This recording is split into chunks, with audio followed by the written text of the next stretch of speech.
नमस्ते स्टूडेंट्स।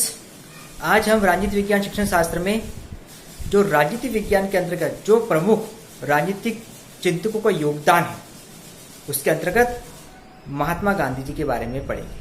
हम जानेंगे महात्मा गांधी जी, उनका शिक्षण दर्शन और उनकी बुनियादी शिक्षा क्या है, इसके बारे में आज हम अध्ययन करेंगे।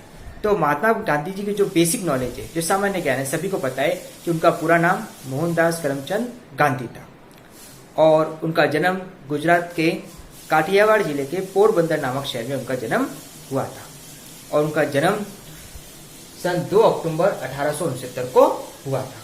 तो ये उनका जो सामान्य बातें हैं उनके बारे में सभी जानते हैं। हम जानेंगे गांधी जी के अनुसार शिक्षा का अर्थ क्या है।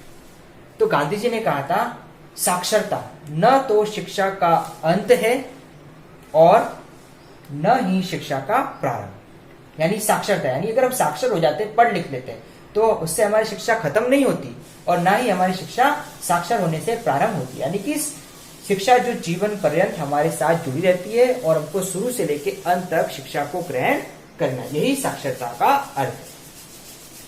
और शिक्षा का दूसरा अर्थ ये कि हमको शारीरिक, मानसिक और आध्यात्मिक पूर्ण रूप से हमारा शारीरिक विकास करना शिक्षा के अंतर्गत आता है।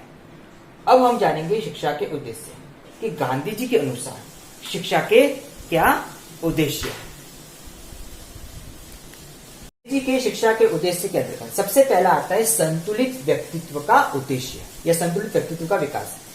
गांधी जी की शिक्षा में मानव के संतुलित व्यक्तित्व का विकास होना चाहिए। संतुलित व्यक्तित्व में शरीर, मन और संपूर्ण रूप से उसका जो विकास है वो बराबर होना चाहिए और यही शिक्षा का उद्देश्य होता है, इसको शरीर और मन से उसका व्यक्तित्व का विकास अच्छा कर सके। दूसरी बात है जीविकोपार्जन का उद्देश्य। जीविकोपार्जन यानी हम जीवन में जीने के लिए जो हमारी जो मूलभूत आवश्यकताएं होती है, रोटी, कपड़ा, मकान, इन तीनों को पूरा करना शिक्षा के अंतर्गत आता है। हम सीखी हुई शिक्षा से या प्राप्त की हुई ज्ञान से हम जीवन में आगे बढ़ सके और हमारे उद्देश्यों को पूर्ण कर सके, यही शिक्षा के उद्देश्य के अंतर्गत आता है।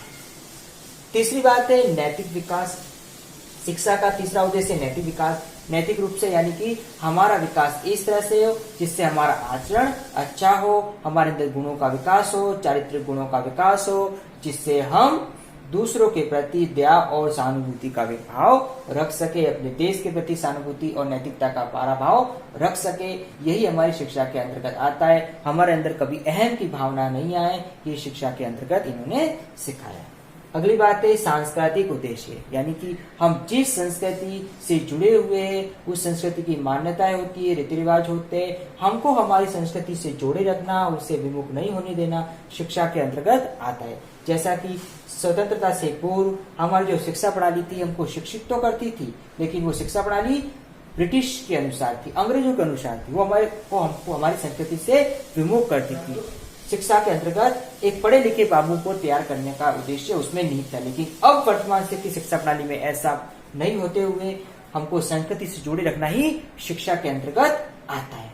और अंतिम उद्देश्य है मुक्ति का उद्देश्य। शिक्षा के अंतर्गत मुक्ति का भाव होना चाहिए। मुक्ति का मतलब यहाँ पर होता है बंधनों से मुक्त, दासता से मुक्त, हम किसी के अधीन नहीं रहे, हम पर कोई अत्याचार नहीं हो या हम दूसरों का अत्याचार नहीं करें, ये सब बातें शिक्षा के माध्यम से सिखाई जानी चाहिए, यानी कि मुक्ति का मार्ग प्रशस्त होना चाहिए। तो गांधी जी शिक्षा के उद्देश्य में संतुलित व्यक्तित्व का विकास, जीविकोपार्जन का उद्देश्य, नैतिक विकास, सांस्कृतिक उद्देश्य और मुक्ति का उद्देश्य का भाव निहित किया गया है। यहाँ पर आगे अध्ययन करेंगे गांधी जी के पाठ्यक्रम बुनियादी शिक्षा। गांधी जी पाठ्यक्रम में बुनियादी शिक्षा क्या है? बुनियादी शिक्षा यानी वह शिक्षा जिसके माध्यम से बालक का जो शिक्षा ग्रहण करने का जो उद्देश्य है वो पूर्ण हो सके, यानी एक ऐसी शिक्षा है जिसके माध्यम से वो जीवन में कुछ न कुछ कार्य कर सके, वो बुनियादी शिक्षा के अंतर्गत आता है। यानी किसी कार्य को करने की शिक्षा है, चाहे वो हस्तकला हो सकती है, क्राफ्ट हो सकता है या कोई भी ऐसा जो गृह उद्योग के अंतर्गत आ सकता है, उसको उन्होंने बुनियादी शिक्षा के अंतर्गत शामिल किया है। अब इस बुनियादी शिक्षा के अंतर्गत क्या क्या बात आती है? सबसे पहले क्राफ्ट के लिए, यानी कि गांधी जी ने क्राफ्ट के लिए शिक्षा ग्रहण करने का उद्देश्य निहित किया, यानी कि कढ़ाई बुनाई होती है या जो शारीरिक जो सीखने की जो क्रियाएं होती है, हस्तकलाएं होती है, वो सब क्राफ्ट के अंतर्गत आती है। दूसरा बात है शिक्षण का माध्यम। गांधी जी ने शिक्षण का माध्यम मातृभाषा बताया है, यानी कि बालक जिस परिवेश में रहता है उस परिवेश के अनुसार उसको शिक्षा ग्रहण करने का अवसर दिया जाए। अगर वो मातृभाषा में सीखेगा तो उसको वो शिक्षा जल्दी से समझ में आएगी और शिक्षा का उद्देश्य शीघ्र से पूर्ण हो सकेगा। तीसरी बात है समाजीकरण के लिए गांधी जी ने सामाजिक जो भूगोल, इतिहास, राजनीति के विषय होते हैं उन विषयों को भी अंदर शामिल करना माना गया है। अगला है स्वास्थ्य विज्ञान। गांधी जी की शिक्षा प्रणाली में स्वास्थ्य विज्ञान को भी अहम माना गया है, यानी कि स्वास्थ्य, हर बालक अपने स्वास्थ्य के प्रति जागरूक रहे और शारीरिक क्रियाओं को करता रहे, उनका उद्देश्य इसमें निहित माना गया है। अगला उद्देश्य है सामान्य विज्ञान। सामान्य विज्ञान के अंतर्गत रसायन विज्ञान, जीव विज्ञान संबंधित जो प्राकृतिक विज्ञान के विषय होते हैं उन विषयों को भी बुनियादी शिक्षा के अंतर्गत शामिल करा जाना चाहिए। अब हम यहाँ पर आगे बढ़ेंगे शिक्षण पद्धति कि गांधी जी की बुनियादी शिक्षण की पद्धति कैसी है। सबसे पहली पद्धति है अनुभव द्वारा सीखना।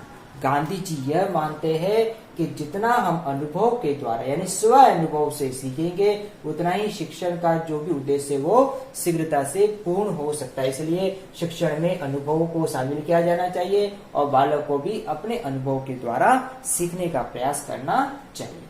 दूसरी बात है क्रिया द्वारा सीखना।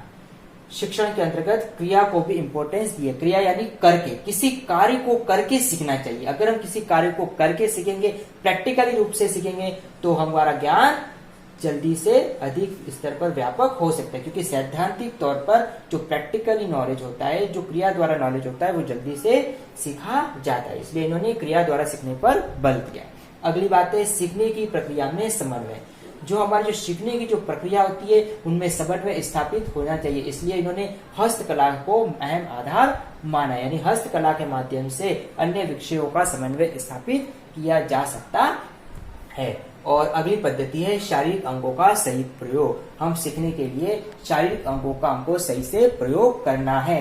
कान से श्रवण, कान से सुनना, सही स्थान पर बैठना, मन लगाकर पढ़ना, इन सब बातों का ध्यान हमको शिक्षण के दौरान करना है। इसलिए हमको शारीरिक अंगों का सही तरह से प्रयोग करना है और श्रवण, मन और वाचन से शिक्षण का उद्देश्य पूर्ण करना। इस तरह से गांधी जी ने ये बुनियादी शिक्षा के बारे में और शिक्षण की पद्धति के बारे में बताया।